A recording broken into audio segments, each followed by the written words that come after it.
Cette séance sera consacrée à la mise en forme clausale. Alors les clauses sont des formules particulières du calcul propositionnel, utilisées beaucoup pour modéliser certains problèmes. Il y a d'autres formules particulières du calcul propositionnel qui sont aussi pertinentes et dont on parlera peut-être ensuite. Mais aujourd'hui, on va se concentrer sur les formes clausales. Une clause. Une clause, c'est bottom ou une formule L1 ou LK, où les LI sont des littéraux. Ah, je n'ai pas défini ce que c'est qu'un littéral. Donc un littéral,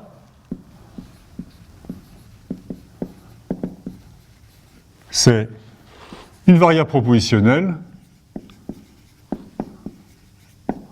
ou sa négation.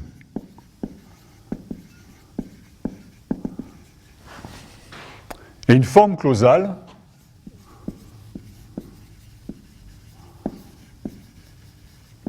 c'est une disjonction, une conjonction de clauses.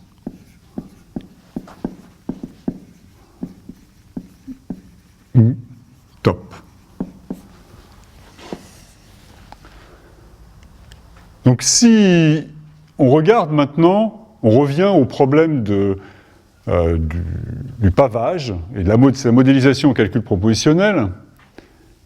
Donc les formules sont rappelées ici.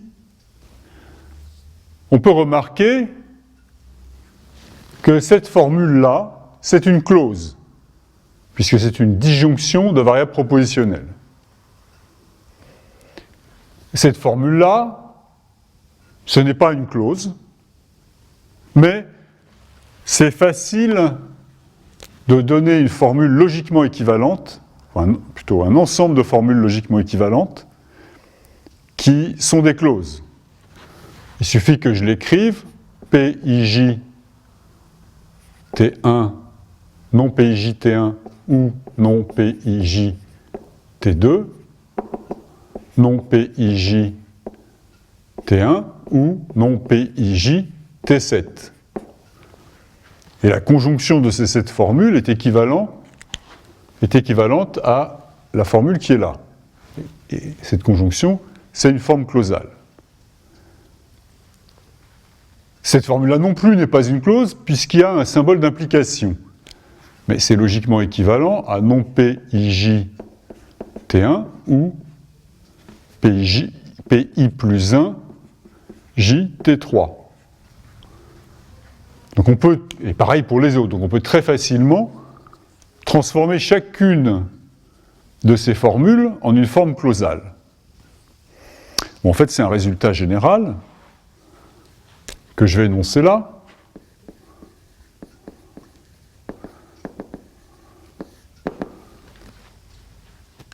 Toute formule de CP0 peut être transformée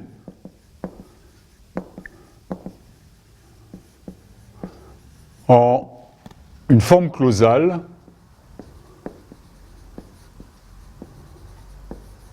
logiquement équivalente.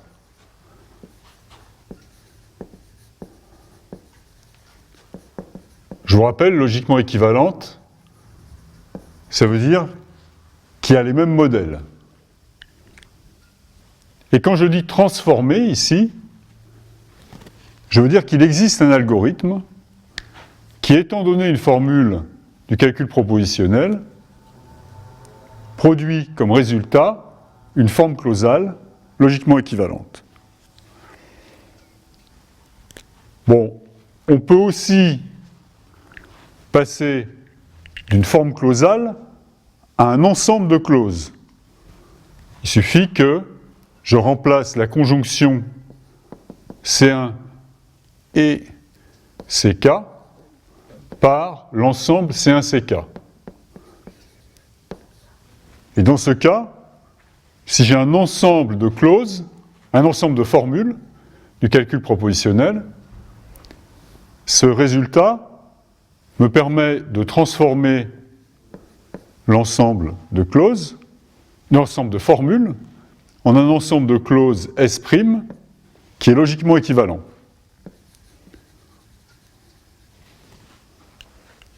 Bon, maintenant, passons à l'algorithme qui permet de transformer les formules en forme clausale. Alors, l'algorithme fonctionne en 3 étapes. La première étape, ça consiste simplement à remplacer les symboles d'implication. Si j'ai une formule ψ1 implique ψ2, je la remplace par non ψ1 ou ψ2. Donc, cette transformation, je peux la faire sur n'importe quelle sous-formule. Alors, en utilisant l'interprétation des connecteurs logiques, on peut facilement vérifier que que la transformation préserve l'ensemble des modèles, c'est-à-dire que ces 2 formules-là sont logiquement équivalentes. La deuxième étape consiste à repousser les négations vers les feuilles de la formule. Dans les formes clausales, les négations ne sont présentes que devant les variables propositionnelles. Donc il nous faut repousser les négations vers les variables propositionnelles. Alors je regarde tous les cas où la négation est appliquée à une formule qui n'est pas une variable propositionnelle. Le premier cas, j'ai la négation d'une disjonction. Dans ce cas-là, je la remplace par la conjonction des négations. Si j'ai la négation d'une conjonction, je la remplace par la disjonction des négations. Les règles de De Morgan. Si j'ai la négation d'une négation, je la remplace par la formule. Si j'ai la négation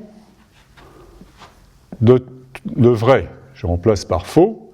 Et si j'ai la négation de faux, je la remplace par vrai. Donc de cette manière-là, après avoir appliqué ces transformations, les négations ne peuvent se trouver que devant des variables propositionnelles.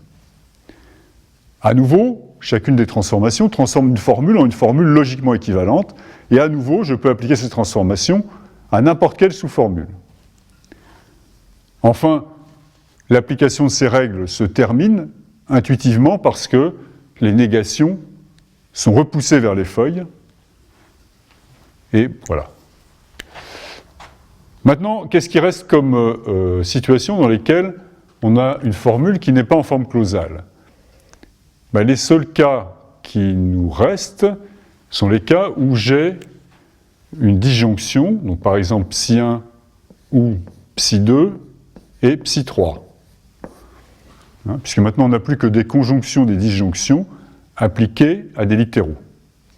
Donc dans ce cas-là, j'applique la distributivité, j'obtiens ψ1 ou ψ2 et ψ2 ou ψ3. D'accord ? Et j'ai ψ1 et ψ3, pardon. J'ai aussi la règle où la disjonction est à droite, que j'omets. La distributivité s'applique aussi bien à gauche qu'à droite. Et j'ai les règles ψ1 ou bottom ψ1, avec également la règle bottom ou ψ1 donne ψ1.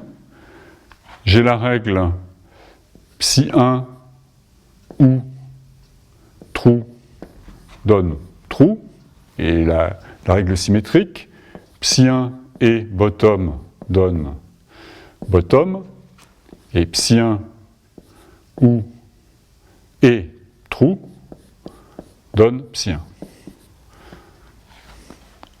Alors maintenant, ces règles-là transforment des formules en des formules qui sont logiquement équivalentes. À nouveau, c'est très simple. On peut les appliquer à n'importe quelle sous-formule.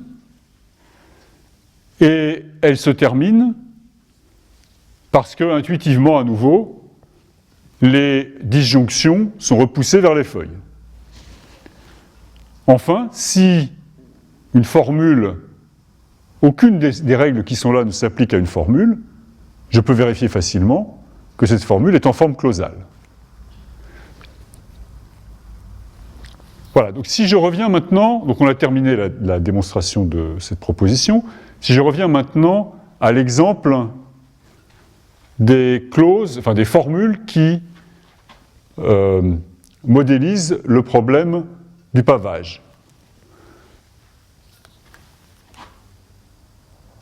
La transformation que j'ai effectuée ici, c'est la mise en forme clausale de cette formule. Donc la transformation que j'ai ici, c'est la mise en forme clausale. J'ai remplacé l'implication par la première règle. Maintenant, je vais, comme l'exemple est vraiment très simple ici, je vais prendre un deuxième exemple qui va vous rappeler quelque chose. Je considère la formule non B implique C et non B.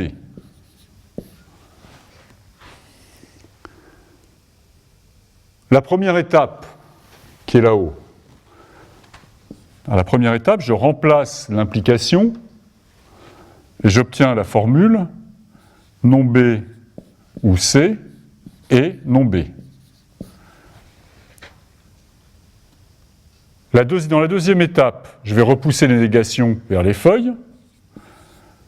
Donc dans un premier temps, j'obtiendrai non B ou C et non B ou non B.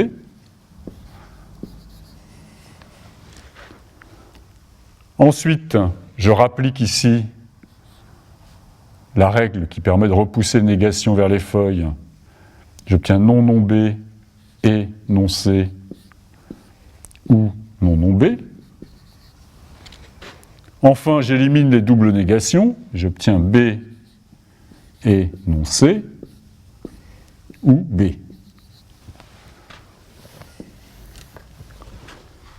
Maintenant, j'ai appliqué les étapes 1 et 2. Il me reste à appliquer l'étape 3 ici. Donc l'étape 3, j'obtiens B ou B ou B, et non C ou B. Et cette fois-ci, j'obtiens une forme clausale. Alors cet exemple me permet d'illustrer aussi quelques propriétés ou non-propriétés de la mise en forme clausale. La première observation, c'est que la formule a plusieurs formes clausales. Par exemple, ici, j'ai aussi la forme clausale B et non C ou B. Alors on pourrait penser que, ah oui, d'accord, il aurait fallu que j'élimine les littéraux qui apparaissent plusieurs fois dans une même clause. Mais ça ne suffit pas, puisqu'ici, j'ai encore une formule qui est logiquement équivalente, qui est réduite à la variable propositionnelle B. Donc voilà une autre forme clausale équivalente à celle-ci. En fait, on n'a pas de forme normale unique pour la mise en forme clausale. Il n'y a pas, évidemment, on pourrait toujours définir un ordre sur les clauses, mais il n'y en a pas qui sont plus simples que d'autres. Celle-là, elle est plus simple que celle-ci, mais on ne peut pas définir de manière générale une notion de simplicité satisfaisante qui nous donnerait une forme clausale unique. La deuxième observation, c'est que, ici, si j'y rajoutais la simplification phi ou phi donne phi, on perdrait une des propriétés de cette mise en forme clausale, qui est la confluence. La confluence exprime que, dans chaque bloc, je peux appliquer les règles de la manière qui me plaît, j'obtiendrai toujours le même résultat. Enfin, la dernière remarque, c'est que la mise en forme clausale peut être coûteuse dans le pire des cas. Et je vous laisse en exercice de trouver une formule qui est de taille proportionnelle à n et dont toutes les formes clausales sont de taille proportionnelle à 2 puissance n. Mais il se trouve que dans les cas particuliers qui nous intéressent, pas qui nous intéressent, mais les cas particuliers habituels, en pratique, cette explosion exponentielle ne se produit pas, comme dans l'exemple du pavage.